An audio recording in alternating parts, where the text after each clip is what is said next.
అదే RTV app వార్తల్ని క్షణాల్లో చదివే అవకాశం ఉంటుంది. ఒక న్యూస్ పేపర్, ఒక టెలివిజన్ ఛానల్ మీ చేతుల్లో ఎప్పుడూ ఉంటాయి. మరి ఆంధ్ర రాష్ట్రంలో ఈ కూటమి ప్రభుత్వం అధికారంలోకి వచ్చి 10 నెలలైంది. ఈ 10 నెలల కాలంలో ఈ కూటమి ప్రభుత్వం గతంలో ఎన్నికల్లో ఇచ్చిన హామీలను విస్మరించి మరి పేద బడుగు బలహీన వర్గాలకు, మహిళలకు, విద్యార్థులకు, రైతులకు ఇచ్చిన హామీలు నెరవేర్చకోకుండా మరి ఈ 10 నెలల కాలంలో మరి ఈ ప్రభుత్వం చేసిన ఘనత ఏదంటే, ఈ 10 నెలల కాలంలో ఈ రాష్ట్ర వ్యాప్తంగా మద్యం అనేది ఏరులై పారుతుంది. మద్యం అనేది ఏరులై పారుతుంది. ప్రతి గ్రామానికి బెల్ట్ షాపులు పెట్టి మరి ఈరోజు మద్యాన్ని ఆ బెల్ట్ షాపుల ద్వారా ప్రతి ఇంటికి డోర్ డెలివరీ చేస్తున్న పరిస్థితి ఈరోజు మనం గమనిస్తున్నాం. గ్రామాల్లో పూర్వకాలం నుంచి మనం సంతలు జరుగుతుంటాయి. మరి ఆ సంతల్లో ప్రజలందరూ కూడా, గ్రామ ప్రజలు, ఆ చుట్టుపక్కల గ్రామ ప్రజలందరూ కూడా వచ్చి వాళ్ళకు సంబంధించిన నిత్యావసర వస్తువులు, కూరగాయలన్నీ కూడా కొనుగోలు చేస్తున్న పరిస్థితి మనం ప్రతి వారము సంతలు నిర్వహించుకోవడం జరుగుతుంది.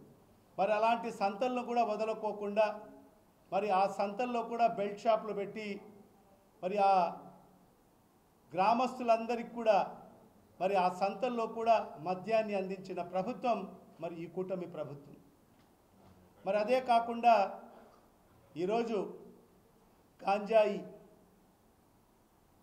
మత్తు పానీయాలు టన్నుల కొద్దీ ఈరోజు విద్యార్థుల చేత కూడా విక్రయిస్తున్న పరిస్థితి ఈరోజు మనం గమనిస్తున్నాం. ఇక్కడ అక్కడ అని లేకుండా ప్రతి చోట కూడా ఈరోజు గాంజాయి, మత్తు పదార్థాలు విపరీతంగా దొరుకుతున్న పరిస్థితి కూడా ఈరోజు మనం చూస్తున్నాం. మరి అదే కాకుండా మరి గ్యాంబ్లింగ్, ఎక్కడ చూసినా కూడా విపరీతంగా ఇష్టం వచ్చినట్టు గ్యాంబ్లింగ్ నిర్వాహకులు నిర్వహిస్తున్న పరిస్థితి ఈరోజు మనం ఈ రాష్ట్ర వ్యాప్తంగా కనిపిస్తుంది.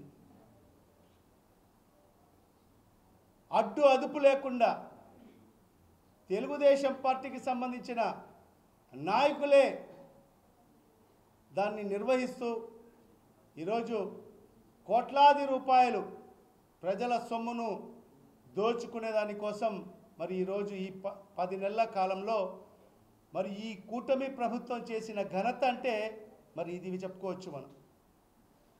మద్యం, గాంజాయి, మత్తు పదార్థాలు, మరి జూదం, మరి ఇది ఎక్కడ ఏ చిన్న గ్రామంలో కూడా ప్రజలకు అందుబాటులో ఉంది. ఎంత పెద్ద స్థాయి ఊర్లలో కూడా మరి ఇది అందరికీ అందుబాటులో ఉండే పరిస్థితి మనం గమనిస్తున్నాం. గత 2 రోజులుగా అన్ని న్యూస్ పేపర్స్ ఛానల్స్లలో కొన్ని కథనాలు రావడం జరిగింది. మరి ఆ కథనాలు ఏంటంటే, ఒక అతను ఎవరో అశోక్ రెడ్డి, అతను గత 2 రోజుల మునుపు ఏమో జూదం ఆడిపిస్తూ రాయచూటి అన్నమయ్య జిల్లాకు సంబంధించిన పోలీసు వాళ్ళు అతన్ని అరెస్ట్ చేయడం జరిగింది. అరెస్ట్ చేసి ఏదో 41 నోటీస్ ఇచ్చి మరి ఆయనకు 41 నోటీస్ ఇచ్చి వదిలేసిన పరిస్థితి మనం న్యూస్ పేపర్లలో చూడడం జరిగింది. మరి ఆ న్యూస్ పేపర్లు కూడా ఆ న్యూస్ పేపర్ల యాజమాన్యాలు కూడా వాస్తవాలు తెలుసుకోకుండా మరి ఆ కథనాలు రాయడం అనేది ఎంతవరకు సమంజసమో ఒకసారి ఆ యాజమాన్యాలు కూడా ఆత్మ పరిశీలన చేసుకోవాల్సిన అవసరం ఉంది. మరి ఎవరైతే ఈ జూదం ఆడిస్తూ పట్టుబట్టిన అశోక్ రెడ్డి వైఎస్ఆర్ కాంగ్రెస్ పార్టీ నాయకుడు అని చెప్పడము ఇది చాలా బాధాకరమైన విషయం.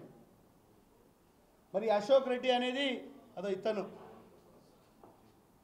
అశోక్ రెడ్డి అతను ఎవరైతే జూదం ఆడిపిస్తూ పోలీసులకు పట్టుబడిన వ్యక్తి అశోక్ రెడ్డి రాజారెడ్డి స్ట్రీట్ ఆ 23వ డివిజన్కు సంబంధించి 24వ డివిజన్కు సంబంధించి అతను టీడీపీ ఇన్ఛార్జిగా ఉన్నాడు.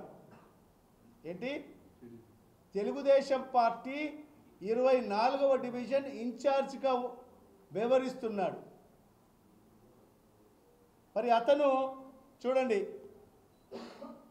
మన కడప ఎమ్మెల్యే గారు మరి పాలిట్ బ్యూరో సభ్యులు శ్రీనివాసులు రెడ్డి గారి ఏ రకంగా ఫోటోలు దిగినాడో మీరు అందరూ కూడా ఒకసారి గమనించండి. అదే కాకుండా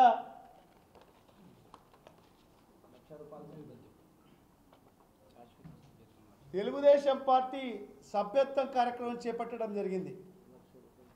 ఇతను ₹1,00,000 చెల్లించి శాశ్వత సభ్యత్వం తెలుగుదేశం పార్టీలో తీసుకోవడం జరిగింది.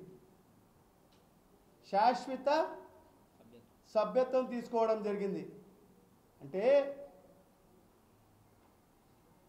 ఇతను వైఎస్ఆర్ కాంగ్రెస్ పార్టీ నాయకుడా తెలుగుదేశం పార్టీ నాయకుడా ఒకసారి ప్రజలందరూ కూడా గమనించాలి. మరిన్ని వీడియోస్ కోసం ఛానల్ ని సబ్స్క్రైబ్ చేయండి. లేటెస్ట్ అప్డేట్స్ కోసం వాట్సాప్ ఛానల్ ని ఫాలో చేయండి. అండ్ లింక్ డిస్క్రిప్షన్ లో ఉంది.